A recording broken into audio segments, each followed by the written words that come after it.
Hello everyone, welcome back to my channel. Today you're joining me in the A320 flight deck for a tutorial on how to start this aircraft and setting it up through the FMS for a flight. Now, what's good about the Airbuses, which is a quick fact, is that after 2000, Airbus's cockpits stayed basically the same, which is perfect obviously for airlines when learning and teaching a pilot to operate with the aircraft, because obviously the familiarity with the cockpit and the buttons is basically the same. The only thing that changes the size of the aircraft and maybe some functionalities. But today will be a very easy tutorial on how to set up and how to start the airplane, as well as knowing how to get the FMS, which is the flight management system. So the little here, this little management where we put the waypoints and all. So thank you for watching, and let's get straight into it by have a look at the overhead. So the overhead is where most of the buttons will be hosted on an aircraft. So this is where everything that's as at sea. We got the hydraulics on one. So what's good about this aircraft is that in most aircraft, everything is categorized, which is easy to find. So we're going to start off on the electronic side. So we find the external power. Now, the external power is a generator that is usually, which is found outside the aircraft on the ground, which the ground crew will plug into the aircraft to generate power to the aircraft to be able to get its own generator, which we will get called the APU, auxiliary power units. So we'll get that turned on. And as we turn that on, we see that the screens are self-testing, testing for any faults and getting that. At the same time, we'll turn the batteries on, 1 and 2. One good point is making sure the battery voltage is, when we see it, if I put it back, it needs to be above 27. Sorry, it needs to be at 27 or above. So we turn those on. See how that goes up. So additionally, after we start up, we'll turn the APU, the auxiliary power unit. So now we're going to produce our own power by simply turning on the auxiliary power unit found at the back of the aircraft, this little hole here. So it's hosted there. So we'll turn that on. Obviously this affects it, but we like to look down here, and we'll see that the EGT, which is basically the temperature produced, we're going to wait for it to say flap open, because the auxiliary power unit takes in air and spins a motor to produce energy. So there you go, flap open. You can actually see it, funny enough, normally. Yeah, there you go. That's the APU flap. So now it's flap open, and now we'll turn on the APU. And so normally, there we go. N% is coming up, EGTs are coming up, and you should see that starting to power up. And as I do that, we'll turn on the cruise supply for the oxygen. We'll align the ADRS. So this is what gives us our position on the, basically it's the GPS. So you're turning on the GPS, which is extremely high precision GPSs. We'll go ahead also while we're there, waiting for this APU to power up. We'll go back over and turn on the emergency exit lights, and we'll turn on the smoking signs. Okay, so now the APU is available. We'll turn on the APU bleed, which produces, basically it's what's going to help us start the engines. As you can hear, it's basically like an air conditioning. And we'll go back to the pilot view. Okay, we're going to turn all our screens up. And I am on the tallest aircrafts, but this Atolls, which is the one that makes this aircraft for X-Plane. But we'll turn on the, so it may be different in terms of changing the settings. Okay, so here normally we have an iPad. Yeah, so this iPad is actually very useful. We'll start off, and while that's all started, we'll go over to the FMS. So the FMS, obviously, as I was saying, flight management system, it's what's going to help us, or help the pilots, put in where we want to go, what's the performances and all. First thing first is that personally I have the SIMBRIEF. So SIMBRIEF is what we use on the VATSIM network, to import a flight plan. So I recommend you press init, and once that init's pressed, now I have init requests, and that's because for me, when I go into my TOLUS, if I go into the general the sounds and add-ons, I can add my SIMBRIEF ID, and that SIMBRIEF ID basically will sync with SIMBRIEF, and when I press request, it requests the aircraft. But for this purpose, I will not do it. I will do it all manually to make it the easiest possible. So here we're going to go today from Toulouse. So Toulouse has a code of LFBO, and then slash for the departure, and then arrival is Palma Airports down south. So their code is LEPA. Type that in. Okay. Flight number is Easy 292. Okay, nice. So now here I should have put up the flight plan just to overall. When you look at the SIMBRIEF, you'll see that here I have a cost index cruise profile of 21. So that's the cost of the flight. Additionally, we have a cruise altitude of 19,000 feet, which you can save you by putting 190. And it's telling us the temperature of minus 22 at that level. Okay, moving on. We will go over now to the flight plan. So we got the flight plan here. So now we're going to have a look at the route given to us by SIMBRIEF. So SIMBRIEF tells us that we'll be taking off runway 32 right, okay, and we'll be departing on the Rebo. So funny enough, first time I was on this Airbus, Airbus, and looking at the FMS, the up button is not to go up, it's to go down, and the down is to go up. It's basically like a scrolling. When you're scrolling up, the screen will go down, scrolling down, it goes up. So it's basically what they've taken inspiration from. There you go. Rebo 7 Bravo departure. Click that. Okay. So now we can confirm runway 32 right, Rebo 7 Bravo departure. Insert that. Okay. Now we can go and have a look at the flight plan. So we have a look at the map, and that we see on the map here that it finishes at Galdo waypoints. Okay. So once we got that Galdo waypoints, we can see after that we have Rebo and we have the top of climb. Okay. So then we're going to go and put the individuals. So then we go Pumal for our next thing. Pumal. Insert that. And you're going to basically do that for the flights. And then we got Urga.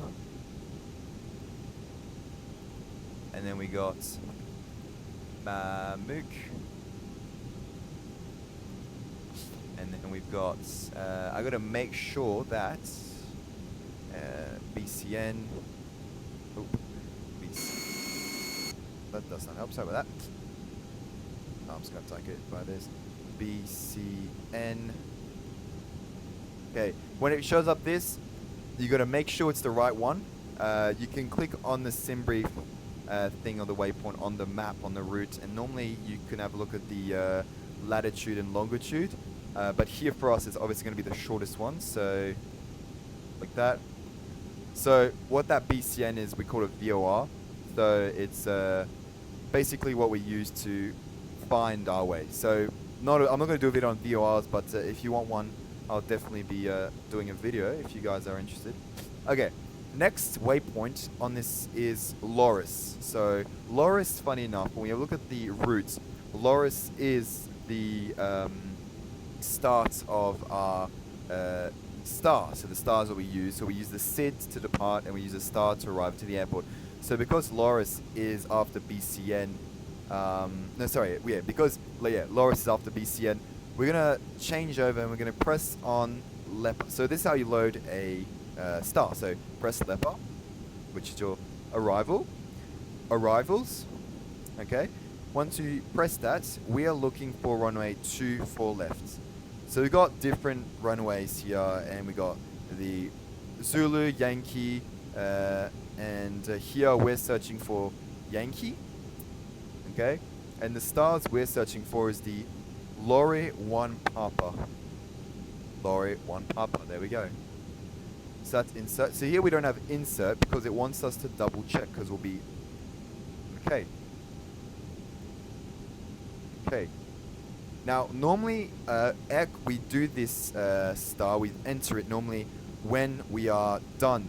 We're basically about to arrive in at the destination. But here, for demonstrative purposes, I just showed you how to do it. But take note that usually it is done in flight when we return the star. Anyways, moving on. We're just gonna quickly. There we go. So just our pushback plan that we will send. Okay, tow is driving up. Perfect. That's great to know. So here we have what do we have? RS in a line, 2 minutes. Okay, and then we can load the passengers. This is we're told us. So I don't know. This may be different for you guys, but this is how it is for me. You can request a refuel. Okay, and additionally we'll go over here and we'll load. Okay, additionally, while we're in this thing, we're going to go into performance now. Now, performance is what basically it's going to give us this, on our iPad here, it's going to give us the speeds. V1 is no-go. Are we going to go? Are we going to take off? And no-go. So basically, then you got an engine fire and you're on V1. You keep going. There's no going back. You've got to take off. VR is your rotate. And V2 will be the speed where basically you are stable. So if you have to maintain that speed, and you got like an emergency, that's the speed, minimum speed that basically you have to maintain. So we're gonna reset that. So now it syncs itself. It's actually synced together. So obviously there's 2 takeoffs. There's flex, which is like a man flex, and then we got togger, which is full throttle.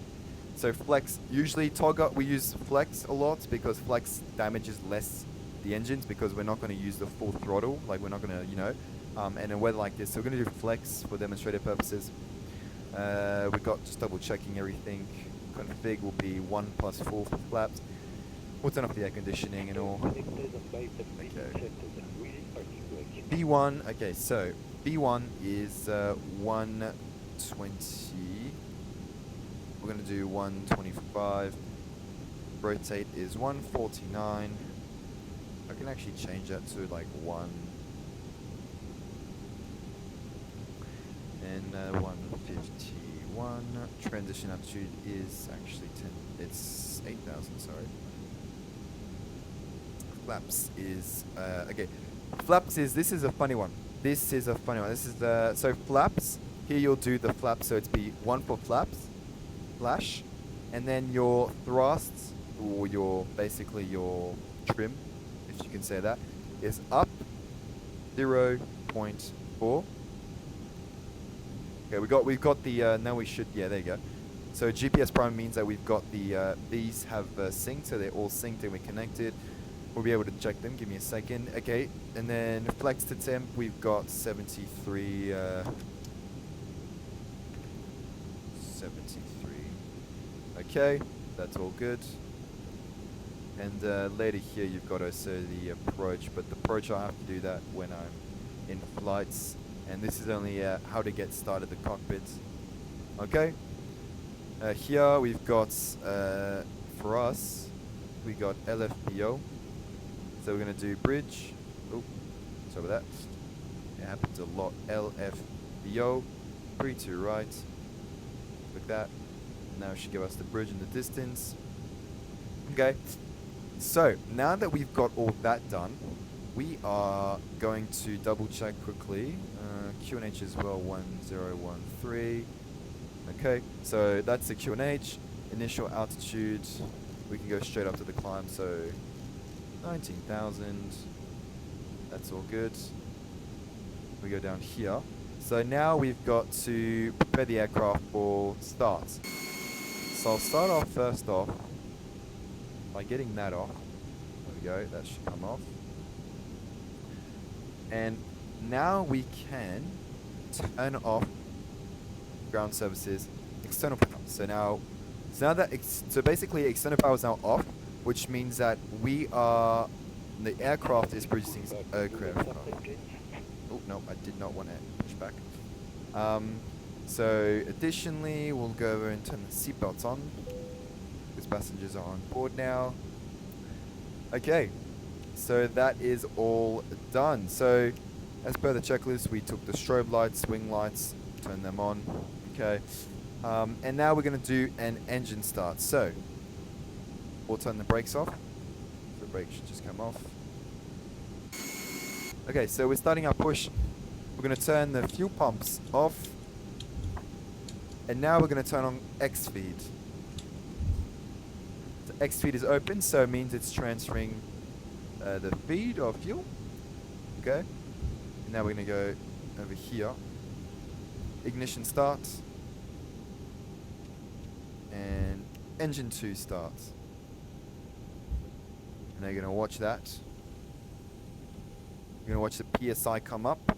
And you'll see that normally at, I believe, 20% it kicks in, or is it 16? It kicks in, and you'll see it just go fully up. So now the engine's pressurizing, and then it'll start igniting the fuel, and it'll start turning. And the APU bleed is basically helping it rotate and start it up, you can say. Okay, EGTs are coming up, so temperature is rising. N2, N1 is also coming up. Okay. And 3, 2, 1. There we go. Normally we should have it. We got it. Yep, there we go. Engine start. Just waiting for that PSI to come up quickly.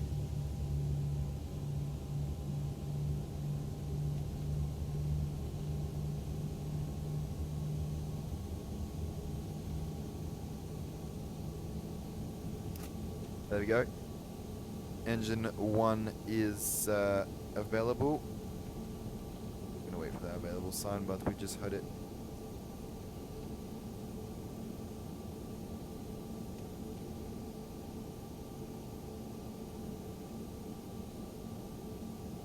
Okay, there we go. Available, and engine 1 start. Hear that sound? Dun dun dun. That is the PTU, which normally it's kind of funny sound. Now we got engine 1 starting. Operation complete. Set parking brake. Set the parking brake. Disconnecting tow. Standby.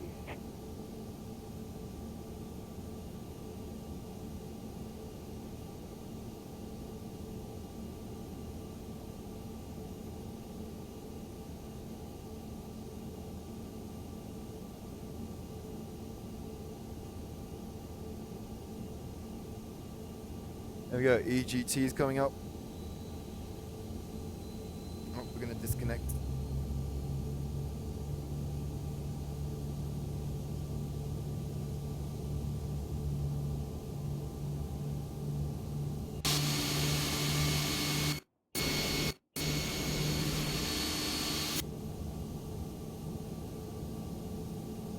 There we go. Okay, so both normally now are good to go.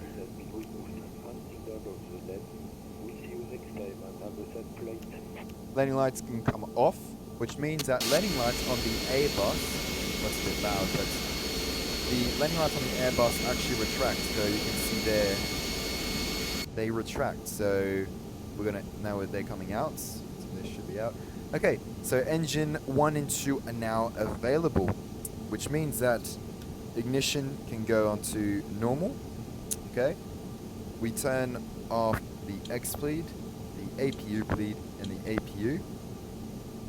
Okay, tack sights just came on. Flaps 1. We're gonna make sure here on the display flaps are extending. Flats and the flaps there. So waiting for that to extend. Okay, and that's all. Basically now we will taxi to the. We'll be taxiing down to the runway 32 right there, and that's all for today's video. Thank you for watching, and that's how you start an Airbus in less than 20 minutes.